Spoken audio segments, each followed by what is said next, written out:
Un algoritmo es una secuencia de instrucciones con la que vamos a solucionar algún problema que nos planteamos con programa. Para implementar algoritmos se usan estructuras que ya vimos en los videos anteriores.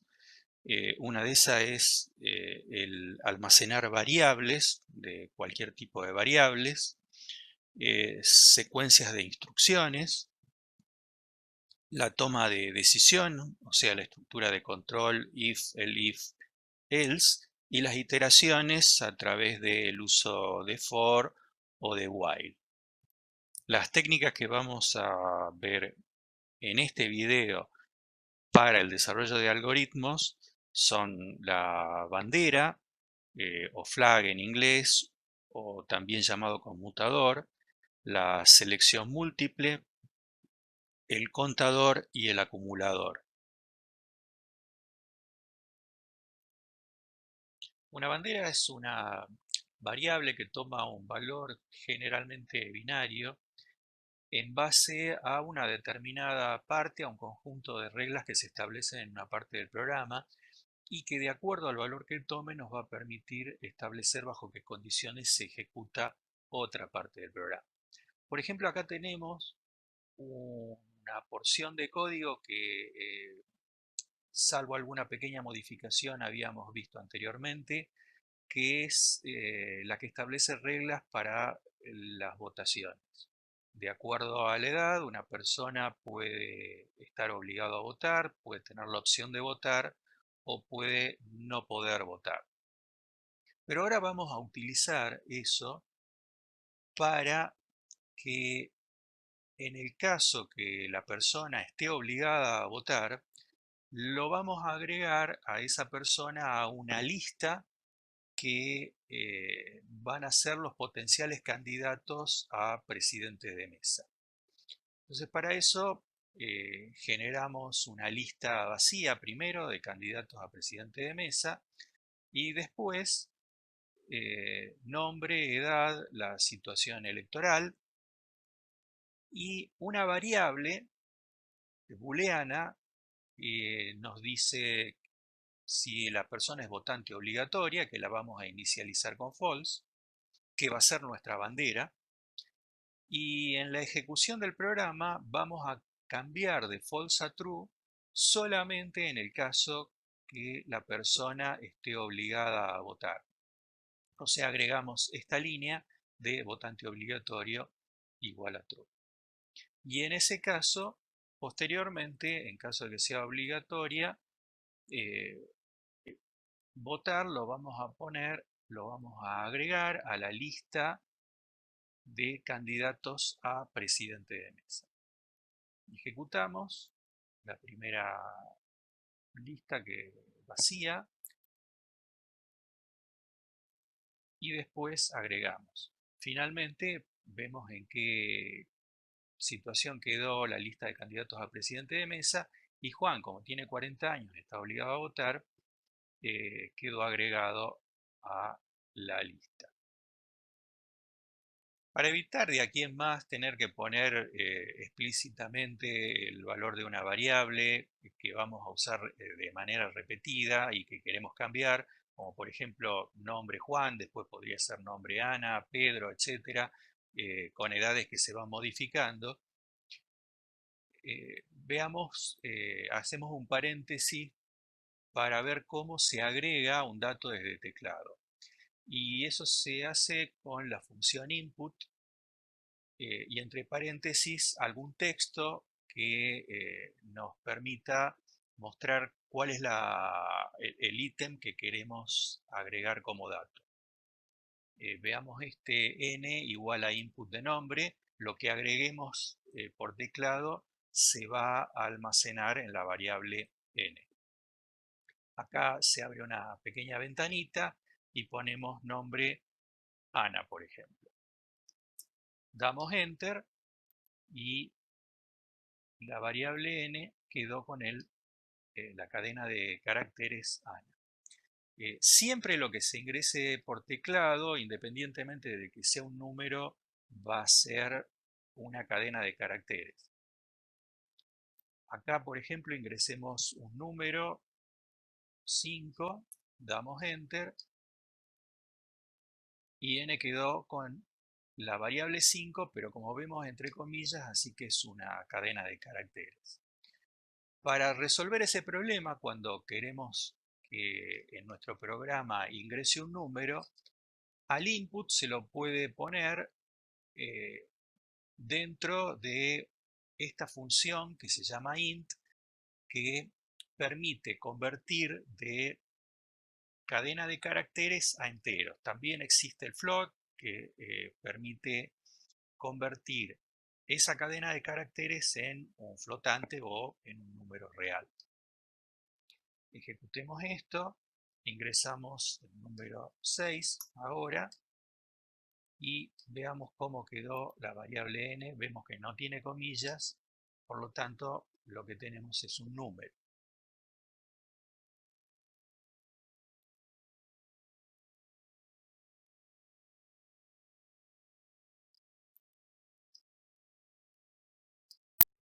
Acá tenemos un segundo ejemplo de uso de banderas. En este caso no vamos a usar una variable booleana, sino un entero, pero también va a tomar dos valores. La bandera BND en este caso va a inicializarse con el valor 1 y en caso que suceda determinadas cosas que vamos a ver ahora qué es, va a cambiar de 1 a 0. Después el resto del programa se va a ejecutar mientras la bandera sea 1. Y lo que estamos pidiendo es que se ingrese un número mayor que 0, que vamos a ir sumándolo como sucede acá, en esta variable sum que inicializamos en 0 y que vamos a ir agregándole, sumándole en cada iteración el dato que ingresamos de teclado. Pero en caso que el dato ingresado desde teclado sea 0, la bandera va a pasar de 1 a 0, por lo tanto, en la siguiente iteración va a salir del lazo y nos va a presentar el valor de la suma. Ejecutemos esto, ponemos 3, nos sigue pidiendo datos, 5, 2 y ahora ponemos 0. Cuando ponemos 0, sale de la iteración porque cambió la bandera a 0 y nos presenta el valor de la suma. La selección múltiple se refiere a algo que en realidad ya vimos, que está basado en la estructura if, elif, else, y que permite en base a una variable, o en realidad podría ser una combinación lógica de más de una variable, resolver diferentes posibilidades. Volvemos al ejemplo de la situación electoral de una persona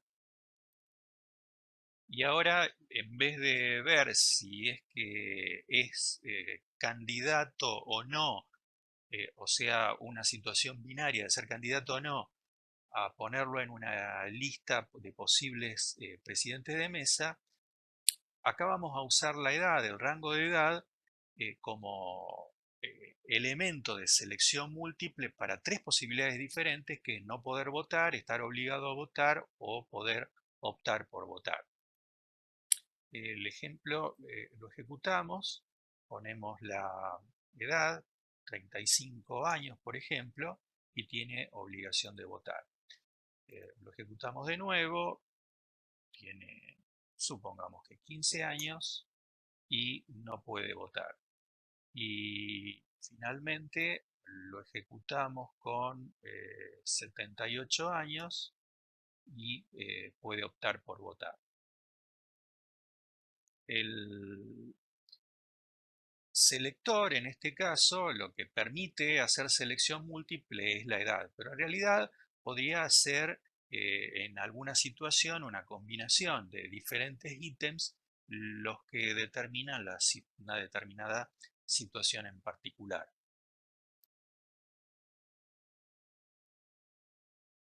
Un contador es una variable que normalmente cuenta la cantidad de iteraciones que se producen o parte de esas iteraciones si el contador está incluido adentro de alguna ejecución condicional de código dentro de un iterador. Acá tenemos un primer ejemplo sencillo que es contar la cantidad de iteraciones que se producen antes de llegar a un valor máximo que establecemos acá de manera predeterminada. Ejecutamos este código y obviamente lo va a ejecutar hasta que el contador que habíamos inicializado en 0 llegue a 10. Después tenemos un programa un poquito más complejo. Usamos lo que aprendimos en el video anterior de valores aleatorios. Importamos el módulo random con el alias rnd y inicializamos el contador nuestro en igual a 0 y la cantidad de intentos. El programa se trata de generar un número aleatorio que vamos a denominar número secreto. Y después el usuario del programa va a introducir por teclado un número tantas veces hasta que el número ingresado sea igual al número secreto. Por eso vamos a desarrollar esta iteración mientras el número ingresado sea distinto, por eso ponemos este signo de admiración igual para indicar que es distinto del número secreto. El contador lo que va a hacer es contar cuántas veces se está produciendo la iteración, o sea, cuántas veces el usuario intenta hasta tanto acierte, o sea, hasta tanto intento sea igual al número secreto y por lo tanto salga de la iteración. Acá vamos a ver una sintaxis un poco diferente. La cantidad de intentos la deberíamos poner como i igual a i más 1. Este i más igual a 1 es una forma un poco compendiada, digamos, de poner i igual a i más 1. No es más que un cambio de sintaxis. Ejecutamos. Y nos da un error porque no ejecuté previamente la celda del import. Vamos a corregir el error y ejecutamos de nuevo. Me pide que ingrese un número del 0 al 9.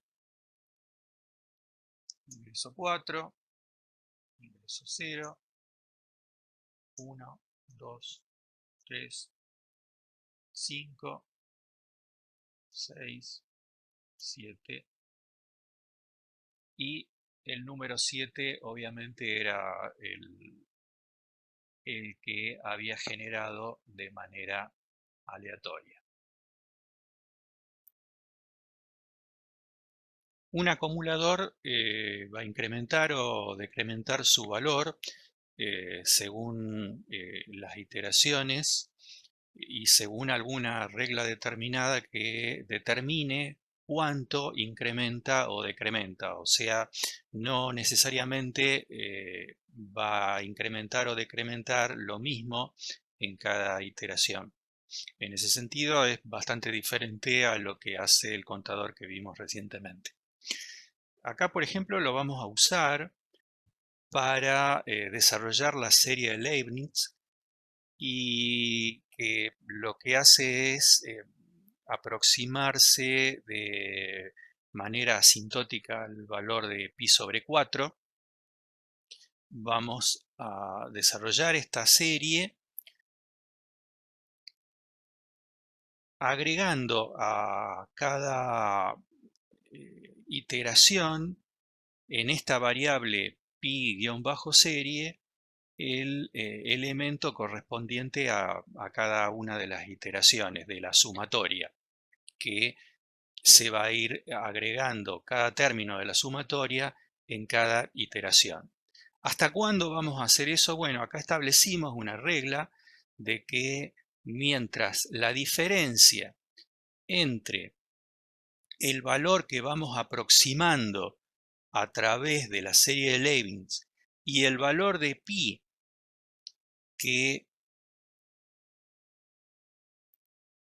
obtenemos del módulo MAT, digamos, si el valor absoluto de la diferencia es mayor que una 100 milésima, la serie se va a seguir desarrollando.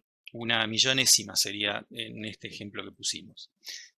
Y cuando la diferencia sea menor o igual que la millonésima, va a terminar la iteración y nos va a imprimir el valor de la serie desarrollado por la serie de Leibniz. Ejecutamos.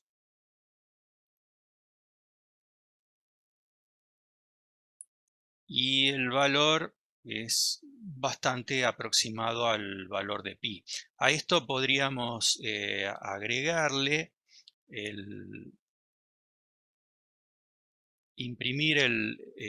averiguar el valor de n para ver en cuántas iteraciones lo hizo, y fíjense que desarrolló 1.000.000 una iteración para llegar a ese valor aproximado de pi. Eso lo hicimos con un contador que es el contador n.